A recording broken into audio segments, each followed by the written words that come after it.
Alright guys, so this is our last video for the endocrine chapter. And so we left off last time talking about the adrenal cortex. So now we're going to pick it up at the adrenal medulla. Okay, so if you remember, the adrenal medulla, when we're looking at the adrenal gland, is going to be this inner part here of the adrenal gland. Okay, and so the adrenal medulla is integrated by the sympathetic nervous system. All right, so production of these hormones is stimulated by action potentials coming from the sympathetic nervous system. All right, so I'll make a note of that. So sympathetic, and remember, this is like that fight or flight response. So sympathetic nervous system. Okay, and so the hormones produced by the adrenal medulla are going to be epinephrine, also called adrenaline, right, and norepinephrine, or noradrenaline.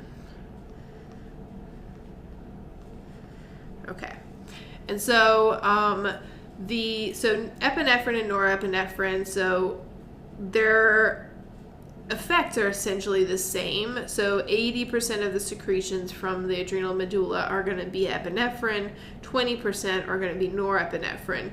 They have very much the same effects, they just have different receptors. All right, so they act on different receptors, so they were given different names.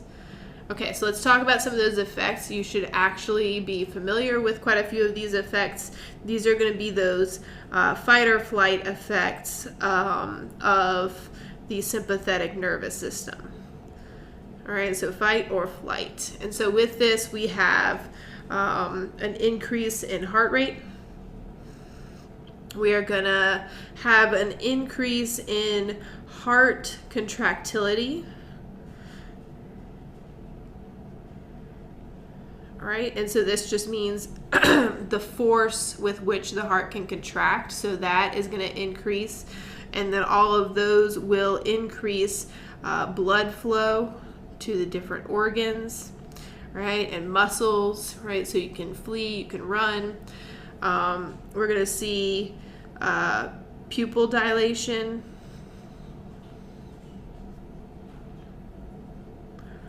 as a result of epinephrine, the bronchioles, all right, your windpipes, right, the bronchioles will dilate, so you can get more air. There will be an increase in metabolism and blood glucose, so you can have that extra energy.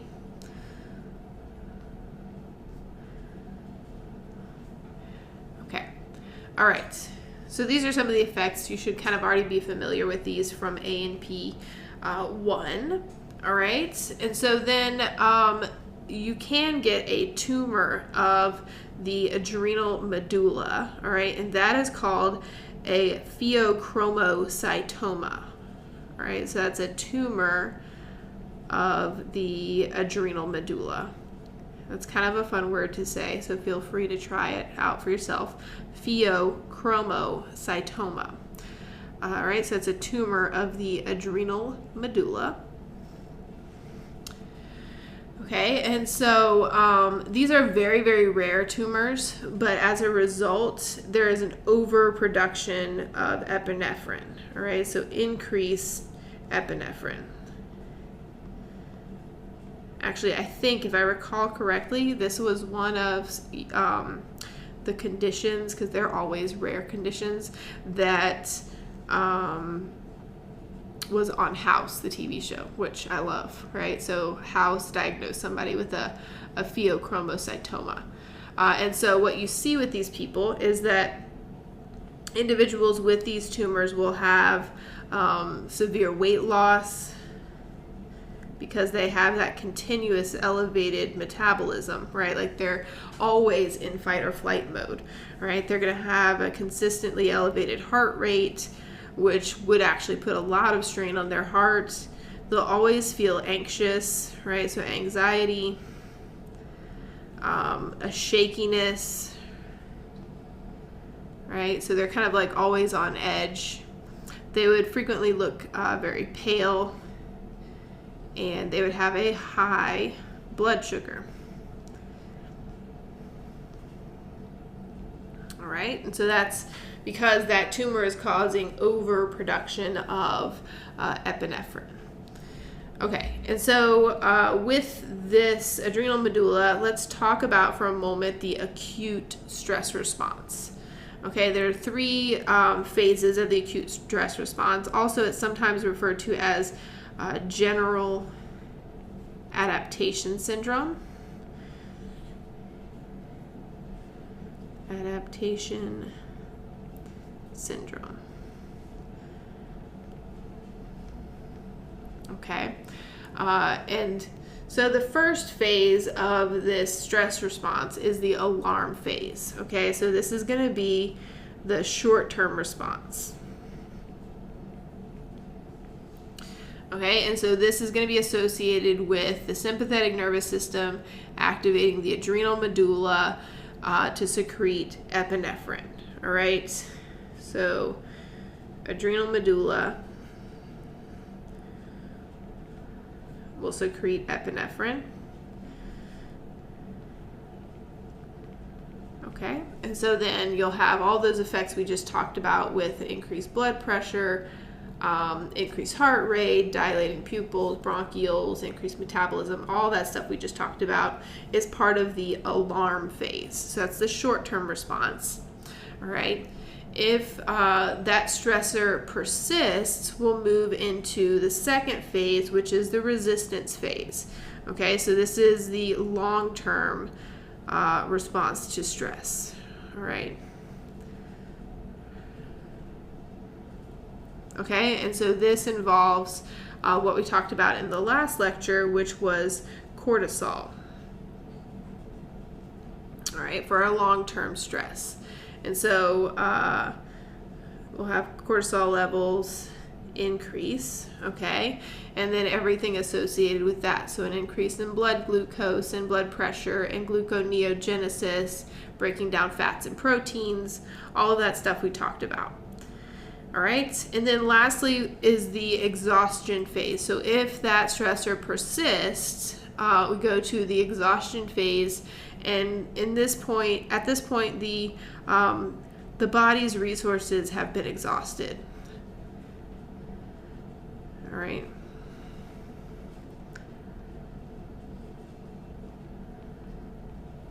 All right, they've been totally completed, and then what you'll see is there is a drop in cortisol levels because they just cannot be maintained, okay? And as a result, we're going to see hypoglycemia, so low blood glucose levels, all right? And as a result, organ damage, because those organs aren't getting enough glucose and energy.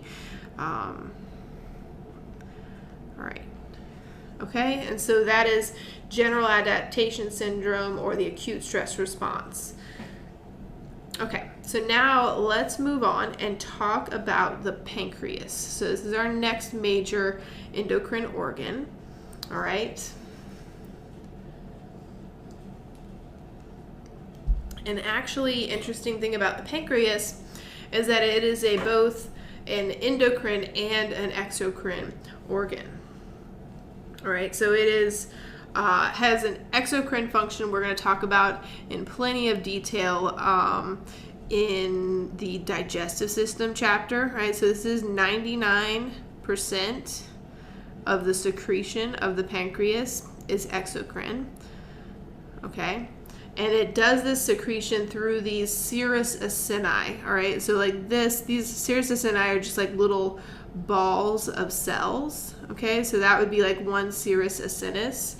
And they'll secrete their, whatever digestive juices into this center, all right? And then that will lead to a duct, okay? So it's exocrine, meaning it secretes into a duct. However, now we're interested in the endocrine function of the pancreas, all right? So this is 1% of the secretions of the pancreas. Okay, And so when we're looking at the histology, that's kind of what we're looking at in this picture. We have those serous acini that are for the digestive juices, the exocrine function. But for the endocrine function, we have our islets of Langerhans, and that is this kind of collection in no particular shape of these cells. So islet meaning like an island, so it's like a little island of cells in the pancreatic tissue. Okay, and so in there we have 3 different types of cells. All right, and so the first one we have are alpha cells. Alpha cells are going to secrete glucagon. All right, alpha cells secrete glucagon. And then there are beta cells. Beta cells are going to secrete insulin. Okay, and then lastly, we have delta cells. And so delta cells are going to have a paracrine function, all right, where they regulate the activity of alpha and beta cells. So these are going to regulate alpha and beta cells. So they're going to secrete what are called somatostatins. Somatostatins are going to act locally, so they're going to be paracrine, and they're going to act on those alpha and beta cells and kind of regulate their activity. Okay, so that's the histology and what we're looking at. Let's talk about those hormones. So we have insulin and we have glucagon coming from the pancreas. All right, and so just a little reference since this is here. This obviously would be the pancreas here. All right, and so the pancreas we have, this will be kind of for lab, right? But we have the head of the pancreas here, and then we have the tail of the pancreas here. And so the head of the pancreas sits kind of in the duodenum, it's like cradled by the duodenum here. And so the duodenum is the first part of the small intestine. Okay, so let's talk about insulin. So insulin is released when blood glucose is high. All right, so why is it released? Blood glucose is high. All right, so there's a lot of glucose floating around in the blood. We talked about this with our negative feedback at the beginning of the chapter. And so what effect does it have? All right, so it's going to decrease blood glucose. But we want to get into a little more detail than that. So how does it do that? All right, so it's going to allow cells to take up glucose. All right, so it's going to actually activate, kind of like unlocks the glucose transporter. All right, whoops. And that is going to allow cells to take up glucose, all right, out of the blood. Okay, and so that's what we have here, right? So this would be the glucose transporter. And so when insulin, we'll just do a little I here, binds to that transporter, it causes like this little lid to open, right? It opens it up. And so then as a result, all right, we can have glucose, which is floating around in the blood in really high levels because our blood glucose levels are high. It'll allow that to travel into the cell. Okay, so taking it out of the blood, moving it into the cells, thus bringing blood glucose levels down. Okay, so it's kind of like the lock that opens up that glucose carrier. All right. So some additional effects of insulin, and they're kind of associated with this, right? They're going to increase glycogenesis. Okay, and so glycogenesis is just taking glucose and converting it into that storage form of glycogen. All right, so all these cells are taking up glucose, and so what's going to happen is it's then going to be converted to glycogen so it can be stored for later when it's needed. Okay, and then additionally, we're going to see an increase in lipogenesis. All right, so that'd be fat production. So if we do have a lot of extra glucose, that glucose can be converted into fat. All right, so this would be making fats. In this case, with insulin, we'd be making it from the glucose that we're absorbing. And then lastly, there would be an increase in protein synthesis. All right. Okay, as a response to insulin. All right, so that's insulin. So let's talk about glucagon now. So glucagon kind of works in the opposite direction. So why is it released? It's in response to low blood glucose. All right, so blood glucose is low. Okay, and then let's talk about its effects. Okay, so obviously the main effect would be that it's going to increase blood glucose. Okay, so maybe it's a while after you've eaten a meal and your blood sugar's low, so the pancreas is going to secrete glucagon, and what that's going to do is it's going to remove glucose from that glycogen store. All right, that's called Glycogenolysis. All right, and so what that is we just take glycogen, that stored sugar, we're going to break it down to glucose so that can be put into the blood. So glycogenolysis, as well as again this word, neogenesis. So also to increase blood glucose, you can make glucose from amino acids and fats. Okay. So also with the pancreas, I want to talk about diabetes, all right? Because likely in your field, if you're going into nursing or something like that, you'll encounter this very frequently. Okay, and so with diabetes, typically you'll see very high glucose levels, all right? So you'll see an increase in blood glucose. Okay.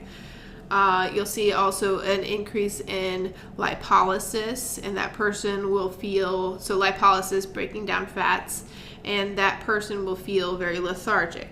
Okay, so let's start off by talking about type 1 diabetes. So this is referred to as insulin dependent, just meaning that it can be treated with insulin. Okay, and so this is typically 10%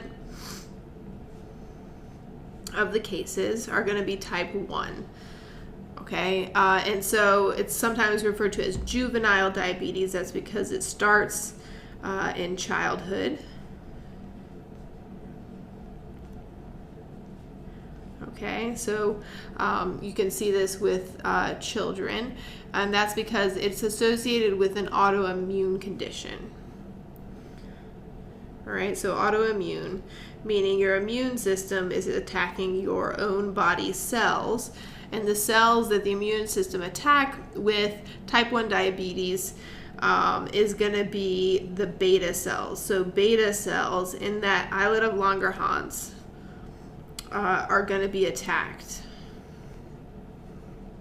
All right, and they're going to be destroyed, meaning that they're not present to make insulin. Okay, so that means there's no insulin made. Okay. So if no insulin is being made by the pancreas, one simple treatment for this is to just administer insulin injections. Okay, and so that's why it's called insulin dependent. Also, insulin has to be injected because insulin is a protein-based hormone, and so if it were ingested, taken orally, that protein would be degraded completely in the stomach, right? Because it is a protein. That stomach acid would just degrade it, and then it would have no effect. So it does have to be injected, but that is a very good treatment for diabetes, type 1 diabetes. Okay. And so some things you can see with type 1 diabetes, these are frequently kind of signs of type 1 diabetes. The first one is polyuria. This would be an increase in urination. And so we will talk about this more with the urinary system as well. But what happens is there is an increase in glucose in the urine. Okay, because there's so much glucose in the blood, it ends up in the urine as well, okay, where normally you don't actually see glucose in the urine, but with diabetics you can, okay. So there's glucose in the urine, and water is going to follow that glucose. All right, and so that will increase production of urine. All right, so that's going to increase urine volume. Okay. All right, and so this could also cause dehydration and thirst because you are losing all those fluids in the urine. So a lot of times people with diabetes will be very thirsty and dehydrated because they've lost all that fluid in the urine because the glucose is also in the urine. All right, so we'll just make a note, dehydration and thirst. Okay. So then another thing you can see with type 1 diabetes is ketoacidosis. Okay, and so ketoacidosis results from the fact that the cells, right? So if we look back here, right? So the job of insulin is to open this transporter so cells can take up glucose. So if there's no insulin, all right, that transporter stays closed. So these cells don't get glucose, all right? So essentially the cells are like starving for glucose, even though it's floating around in the blood. There's no key to open up that transporter so the cells can actually use it. Okay, and so what happens is there is no glucose for the cells, and so the cells use fat as energy. All right, so they resort to using fat for energy. All right, and so you may know this already because it's kind of associated with a fad diet right now. When your body breaks down fat for energy, this is going to produce ketones. It's kind of a byproduct of using fat for energy. And we'll learn about that with metabolism more in more detail. Okay, but those ketones are produced because the cells are using fat for energy because they can't actually take up any of that glucose. All right, and so you'll see ketones in the urine, but also ketones are acidic. Okay, and so when you're using and breaking down a lot of fat, all right, producing a lot of ketones, that is going to make the blood acidic. And that can actually be very dangerous for diabetic patients, right? So ketoacidosis can be a very dangerous state. You do not, as we've discussed, and you learned in A&P1, you do not want your blood pH to vary a whole lot because that's very bad for your proteins in your body. Okay, so that's ketoacidosis. And lastly, we have polyphagia. And so this is kind of related to the ketoacidosis. So because the cells can't actually take up any glucose, all right, so the cells cannot get glucose. Essentially, they are like always starving, okay? And so polyphagia is just hunger despite eating. All right, and so despite the fact that you're eating, a full meal, like you have a bunch of pizza or something, your cells don't feel satisfied and they're sending the signal that they're starving because they're not actually getting any of that glucose from what you ate. All right, okay, so that's polyphagia. Okay, so that's type 1 diabetes, all right? And so then there's also type 2 diabetes.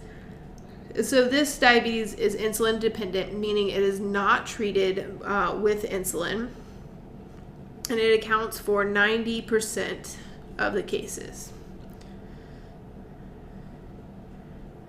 All right. So insulin is made. All right, so insulin is made. But either the receptor for insulin that we talked about, or there's like second messengers inside of the cell, kind of like, so second messenger would be like that cyclic AMP we talked about with our water soluble hormones. So the signal inside of the cell or the receptor itself has some sort of issue for type 2 diabetes. All right, and so it doesn't matter if there's plenty of insulin. The cells are not responsive to that insulin. Okay, so the cells are not responsive. Okay, and so that's why it cannot be treated with insulin. It's insulin independent. All right, so the common effects they would be very similar to type 1 diabetes, all right, for type 2, because just like in type 1, the cells are still not getting that glucose, so you would see a lot of the same effects as with type 1 diabetes. Okay.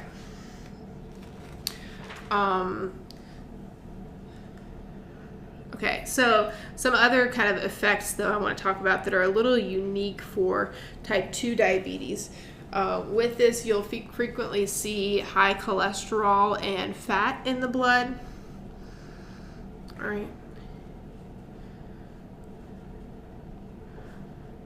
All right, increased cholesterol and fat in the blood.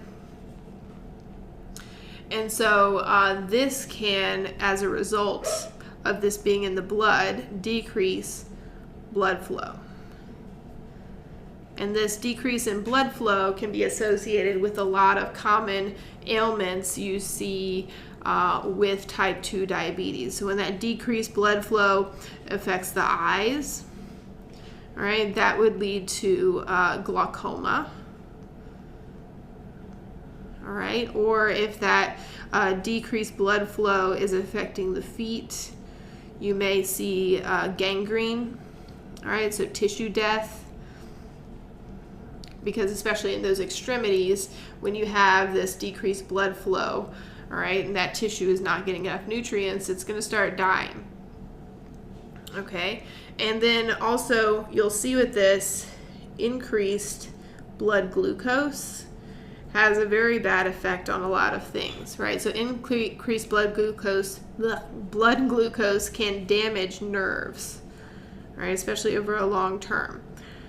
And so that's why you hear a lot of times diabetic nerve pain that is from this damage from that high blood glucose, all right? So it can cause pain. It can also cause loss of sensation. All right, it can impair bladder function.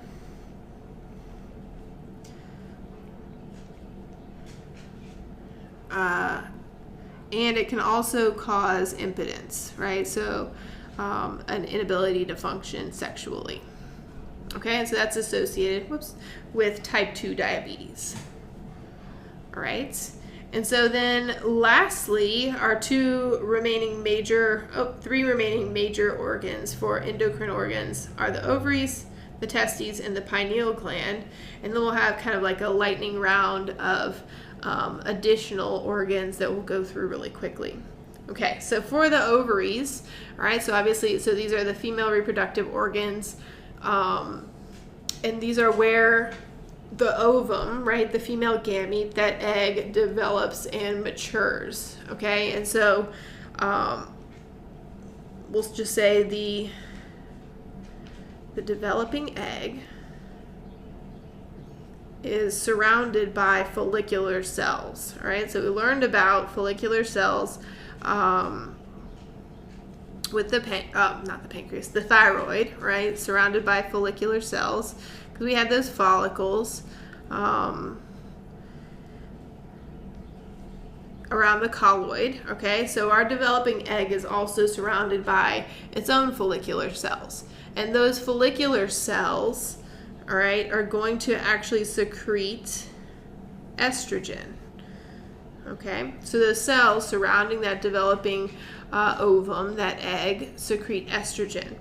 And so estrogen is going to be important for regular menstruation, production, and ovulation of that ovum that's developing. All right. Also, it's important in development for sex characteristics,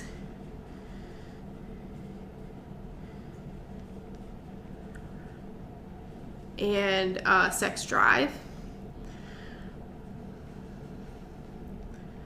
All right. And as I just said, with this these follicular cells, as that egg is developing, the production of estrogen is going to change. We'll talk about all this in more detail with our reproduction chapter, but it's going to control that menstrual cycle. All right, that uterine cycle. Okay. And then also from the ovaries, the hormone progesterone is secreted. So after ovulation occurs, all right, after ovulation occurs, the estrogen is secreted, and that will help to support that ovum. All right, helps support that ovum that was ovulated. So with the idea that if it's fertilized and it goes to implant, that progesterone is going to kind of help it and support it. It prevents menstruation from happening, so that that fertilized embryo can grow. All right, so that's progesterone. And then there's follicle stimulating hormone and luteinizing hormone, both from the anterior pituitary. Follicle stimulating hormone is going to help to mature the follicle cells we were just talking about, right? The follicle, so those follicular cells around that developing egg. And then luteinizing hormone, as we mentioned, is really important for, it kind of triggers ovulation. Okay, so then this is in the ovaries. All right, and then with the testes, they're going to produce, all right, their function is to produce sperm. Okay, and so there are cells that surround kind of the areas where sperm are made that produce testosterone. Okay, and so testosterone, similar to estrogen, determines the male sex characteristics.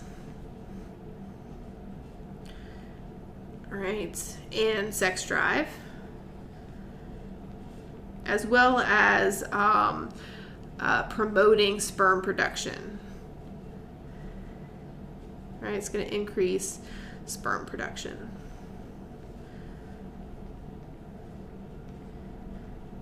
Okay, good. All right, so that's testosterone. Okay, so then our last kind of major endocrine gland is the pineal gland. Okay, and so the pineal gland is located, if you don't remember from ANP1, kind of right there. It's posterior to the thalamus in the brain.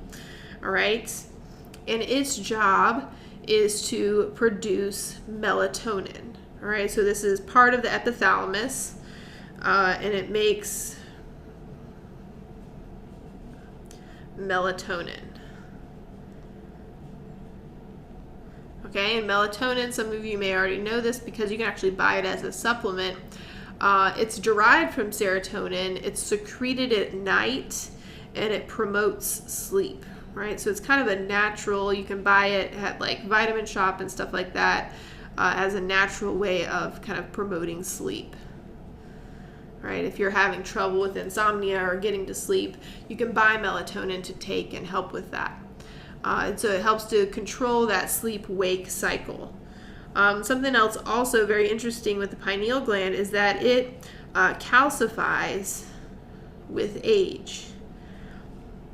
And so one thing interesting about that is that someone who has, is skilled in looking at x-rays can look at an x-ray of the brain and kind of generally determine a person's age by looking at their pineal gland and, how calcified it is.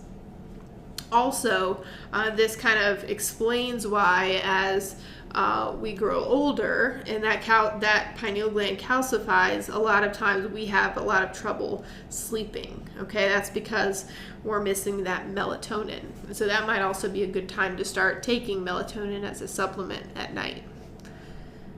Okay, so that's the pineal gland. All right, so now for our kind of rapid fire last few hormones that are really important to talk about.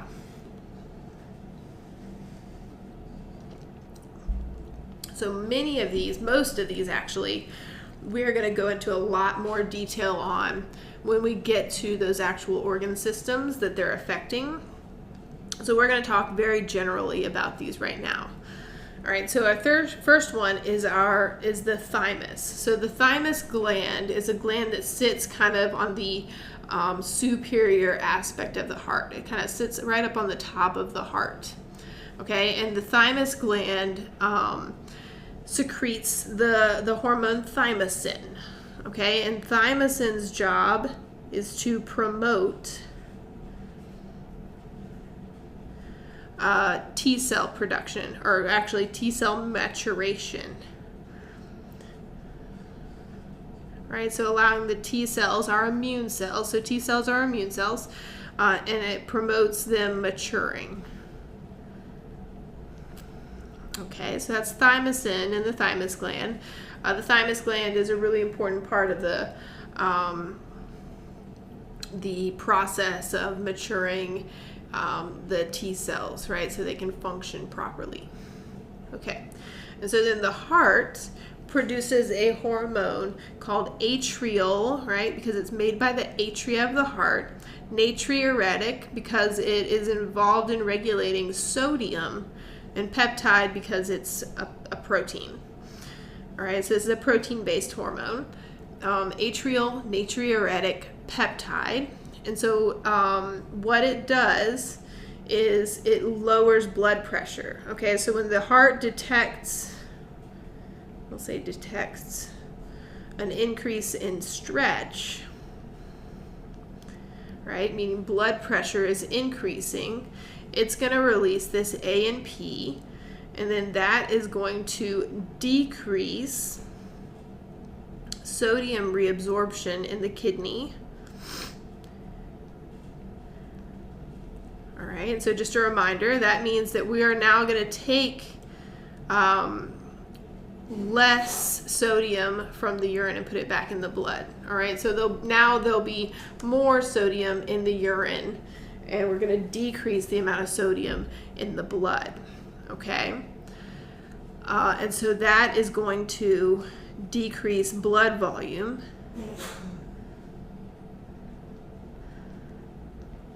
and decrease blood pressure. Okay. All right, so that's in the heart. In the lungs, we have angiotensin II, which is a hormone. This actually is part of a larger pathway. So you can see in the liver, there's angiotensin I. And so there's kind of a series of hormones. So first, renin is made. That causes the activation to angiotensin I and then angiotensin II. All right, and all of these hormones are going to be really important players in regulating blood pressure. Okay, so they're going to increase blood pressure. That's a major function of angiotensin. All right, and it's going to do that. One of the ways it does that is by increasing the release of ADH, that antidiuretic hormone, and aldosterone. All right, so it acts on, kind of bumps up those two hormones as well. All right, so that's angiotensin II. Angiotensin I, activated in the liver, is going to be then converted into angiotensin II, which will increase blood pressure. All right, So then this guy will become angiotensin II or activate angiotensin II. Okay, also in the liver, just a reminder, we have our somatomedins. All right, from our growth hormone, that those indirect effects, remember, are from the liver producing somatomedins. Okay. And so then our next organ is going to be the stomach. So when we talk about the digestive system, we'll talk about how there are cells called G cells in the stomach, the lining of the stomach, that produce gastrin. Okay, production of gastrin by those G cells is going to increase hydrogen ion secretion, right? So increasing that stomach acid. Okay, good.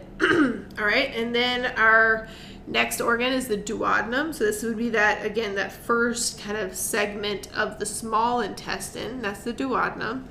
And there's two hormones produced here that you should know and be familiar with. They both act on the pancreas. It's exocrine functions. All right, so CCK is the first one, and it goes to the pancreas. And it causes the pancreas to secrete digestive enzymes.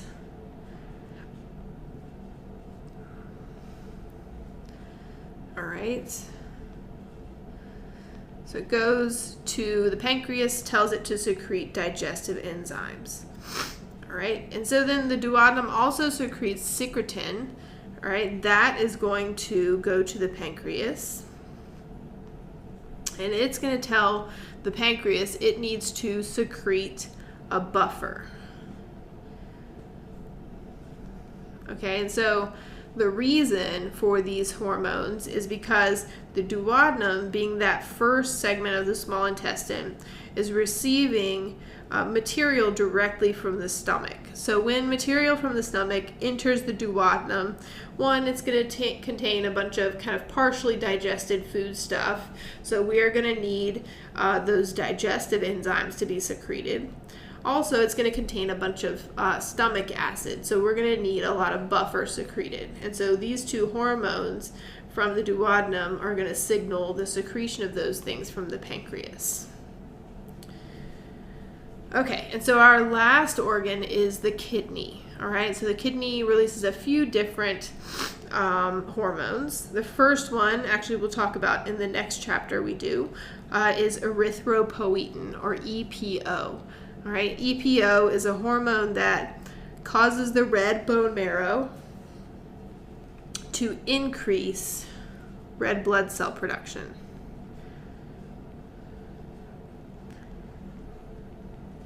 Okay, so that's the function of erythropoietin, increasing red blood cell production. Renin, right, its function is to activate angiotensin I, all right, and remember that then goes to angiotensin II, which then increases blood pressure. All right, so it's kind of the first step in that pathway to increase blood pressure. And then lastly, we have calcitriol. So calcitriol, produced by the kidney, activated at the kidney, is activated vitamin D. All right, and so it's going to increase calcium absorption in the GI tract. Whoops. All right, from food. Okay, so calcium absorption from the food we eat. Okay, whoops. There we go. All right, so that is the end of the endocrine chapter. That is a very big chapter with a lot of stuff, okay? So study that, all right? Start learning those hormones, what organs secrete them, and what their effects are, all right, for all those hormones, okay? And so then our next chapter is going to be on blood.